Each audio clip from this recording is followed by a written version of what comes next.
साल था 1876। सुंदरबन के अंदर जहां नदियां सांप की तरह मैनग्रोव में घूमती हैं, वहां था काजलपुर, एक साधारण गांव, मछुआरे और शहद इकट्ठा करने वाले। एक दिन सन्नाटा, नावें स्थिर, जाल अनछुए, झोपड़ियां खाली। काजलपुर गायब था। संघर्ष का कोई निशान नहीं, मदद के लिए कोई चीख नहीं, बस भयानक सन्नाटा। गांव वाले गायब, मानो जंगल ने पूरा निगल लिया हो। कुछ लोगों ने श्राप की बात की, कुछ ने एक दुष्ट आत्मा की। सुंदरबन ने अपनी सांसें रोक रखी थी, इंतजार कर रहा था। खबर धीरे धीरे फैली, डरे हुए फुसफुसाते हुए कलकत्ता में ब्रिटिश अधिकारियों के कानों तक पहुंची। भगवान द्वारा भुला दी गई जगह। इस तरह उन्होंने सुंदरबन को देखा, फिर भी गायब होना परेशान करने वाला था। सुलझाने के लिए एक रहस्य, एक अभियान भेजा गया। एक कठोर चेहरे वाले कैप्टन विलियम फिंच के नेतृत्व में। उसने अपना डर छुपा रखा था, लेकिन जंगल को डर को सूंघने का एक तरीका था। यात्रा कठिन थी, विश्वासघाती जलमार्गों के माध्यम से। हवा में उमस और भय व्याप्त था। जब वे काजलपुर पहुंचे तो सन्नाटा बहरा कर देने वाला था। केवल पत्तों की सरसराहट और कीड़ों की भिन्न भिन्नाहट। गांव अनछुआ, फिर भी खाली, एक फेंके हुए गुड़िया के घर की तरह। तर्क के आदमी कैप्टन फिंच ने अपनी जांच शुरू की। उसने आसपास के ग्रामीणों से पूछताछ की। उनके चेहरे डर से सने हुए थे। उन्होंने लाल धुंध की बात की, एक अजीब तीखी गंध, लेकिन कुछ भी ठोस नहीं। फिंच ने इसे अंधविश्वास कहकर खारिज कर दिया। तर्क संगत दिमाग अक्सर सुंदरबन के रहस्यों के खिलाफ संघर्ष करता था। उसने झोपड़ियों की जांच की, कुछ भी असामान्य नहीं मिला, सिवाय अजीब लाल रंग के दागों के, मिट्टी की दीवारों पर, फर्श पर, सूखे खून की तरह।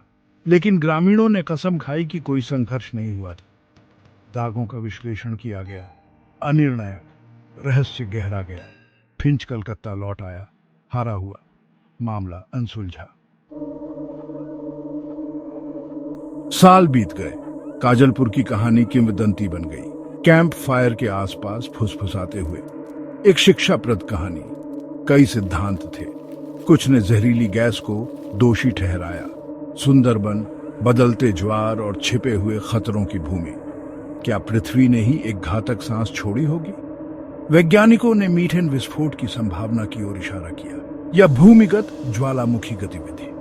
जहरीले धुएं का उत्सर्जन, मौन और अदृश्य, एक पूरे गांव का दम घोंटने में सक्षम, केवल भयानक सन्नाटा छोड़कर, और लाल रंग का हल्का सा निशान। आयरन ऑक्साइड, ऐसे विस्फोटों का एक उपोत्पाद।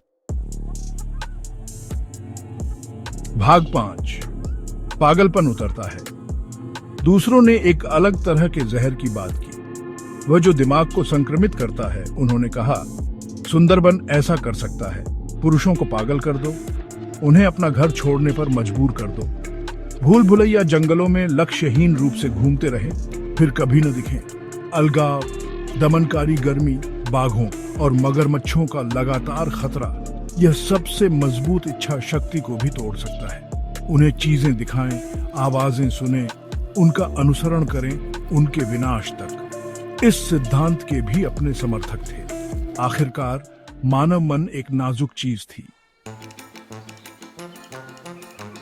भाग 6, लाल धुंध उठती है। लेकिन ग्रामीण अपनी कहानियों पर कायम रहे। अलौकिक कहानियां, एक द्वेषपूर्ण आत्मा की लाल धुंध का रूप लेना। वे इसे अक्ता कहते थे, एक प्रतिशोधी आत्मा, अपने डोमेन की रक्षा करना, घुसपैठ करने वालों को सजा देना। उन्होंने इसकी भयानक चमक की बात की, इसके साथ आने वाली तीखी गंध, जिस तरह से यह हर चीज से जीवन को खत्म करता हुआ प्रतीत होता था जिसे उसने छुआ था, केवल मौन छोड़कर, और उसके पीड़ितों के दाग। इसकी शक्ति का एक द्रुत शीतन अनुस्मारक। भाग 7, दलदल में गूंज। काजलपुर की कहानी गुमनामी में लुप्त हो गई। बच्चों को डराने के लिए सुनाई जाने वाली कहानी सुंदरबन के क्षमाशील स्वभाव की याद दिलाता है, लेकिन फुसफुसाते हुए कभी नहीं मरे। जंगल ने अपने राज छुपाए रखे। खुद को प्रकट करने के लिए सही समय का इंतजार। वर्षों से अन्य कहानियां थीं, इसी तरह के गायब अजीबोगरीब दर्शन, हमेशा एक ही फुसफुसाहट के साथ। लाल धुंध, तीखी गंध, अक्ता, यह नाम सबसे बहादुर लोगों की रीढ़ की हड्डी तक कंपा देता था। भाग 8, अक्ता वापसी। फिर साल 2023 में यह फिर से हुआ। मछुआरों का एक समूह सुंदरबन में गहराई तक उतरना, उनकी नाव लावारिस मिली, खाड़ियों में बहता हुआ।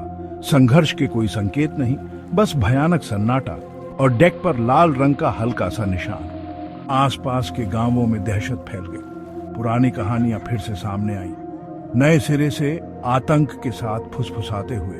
अक्ता वापस आ गया था, नए शिकार का दावा। अधिकारियों ने इसे सामूहिक उन्माद कहकर खारिज कर दिया, लेकिन ग्रामीण बेहतर जानते थे। उन्होंने इसे देखा था, लाल धुंध, पेड़ों के ऊपर घूमता हुआ, कयामत का अग्रदूत। भाग 9, अतीत की फुसफुसाहट। काजलपुर का रहस्य अनसुलझा ही है। अज्ञात की शक्ति का प्रमाण। एक अनुस्मारक की तर्क के इस युग में भी अभी भी ऐसी जगहें हैं जहां तर्क विफल हो जाता है और प्राचीन ताकतें बनी रहती हैं। अतीत की कहानियां वर्तमान को आकार देती रहती हैं। हवा में चेतावनियों की फुसफुसाहट, हमें याद दिलाते हुए कि कुछ रहस्यों को अछूता छोड़ देना ही बेहतर है। अक्ता और गायब हुए गांव की कहानी एक शिक्षाप्रद कहानी के रूप में काम करती है।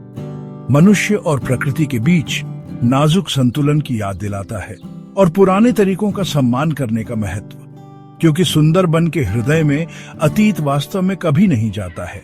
यह परछाइयों में छिपा रहता है, जागृत होने की प्रतीक्षा में।